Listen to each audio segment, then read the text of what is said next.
Depuis les années 80, le nombre de personnes diagnostiquées autistes ne cesse d'augmenter. Aujourd'hui, une personne sur 100 vit avec ce trouble qui rend les interactions sociales difficiles, ou plus exactement vit avec l'un des troubles du spectre de l'autisme. Les médias nous parlent d'une croissance fulgurante du nombre de cas et désignent régulièrement de nouveaux responsables. Mais qu'en est-il réellement? Sommes-nous face à une épidémie? Les mamans peuvent-elles quitter le banc des accusés? Et des traitements universels sont-ils à portée de main? Canal Détox coupe court aux fausses infos.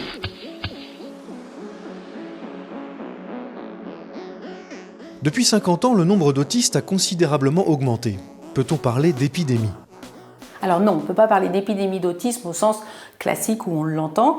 Par contre, il y a une réelle augmentation des diagnostics d'autisme, et parce que derrière ce terme, maintenant, se regroupent des réalités cliniques extrêmement variées. On parle de troubles du spectre de l'autisme. Il y a aussi une meilleure reconnaissance de l'autisme, aussi bien probablement par les professionnels, mais également par les parents et la population générale, qui fait que des enfants qui n'auraient pas été initialement diagnostiqués autistes il y a 30 ans le sont actuellement. Après, ce qu'on ne peut pas éliminer, c'est qu'il y ait quand même une réelle part dans l'augmentation de ces diagnostics d'autisme liés à des facteurs biologiques, peut-être en lien avec les modifications des facteurs d'environnement.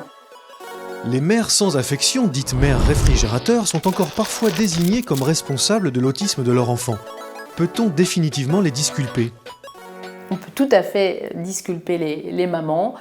On sait très clairement que l'autisme est lié à un trouble du développement très précoce du bébé dans ses systèmes de communication et d'interrelation, et non pas de la maman dans son incapacité à interagir avec son enfant. Ce qui est clair, c'est que l'autisme, c'est lié à des anomalies qui apparaissent de manière très précoce pendant le développement du cerveau, et en particulier probablement au stade prénatal.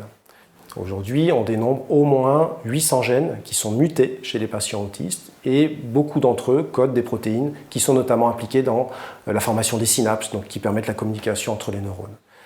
Il y a également des facteurs environnementaux qui peuvent survenir aussi pendant la grossesse.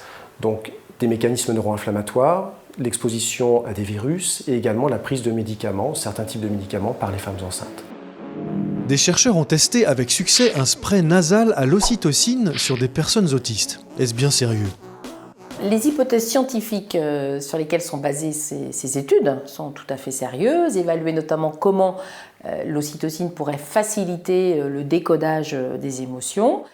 Maintenant, on en est encore à l'étape de la recherche et on ne peut pas, en pratique courante, pour tous les enfants par exemple, prescrire ce type de traitement. En revanche, il existe des stratégies thérapeutiques qui vont permettre de traiter des pathologies associées. Par exemple, l'épilepsie. On sait que l'épilepsie est présente chez 25% des sujets autistes.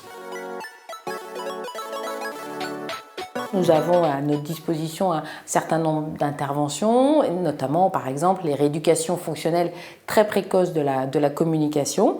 On décrit pour 20% des enfants maintenant des évolutions dites très positives, avec des enfants à 4-5 ans qui n'ont par exemple pas de langage et qui vont ensuite avoir un parcours scolaire, voire ensuite une insertion professionnelle et une vie sociale tout à fait satisfaisante.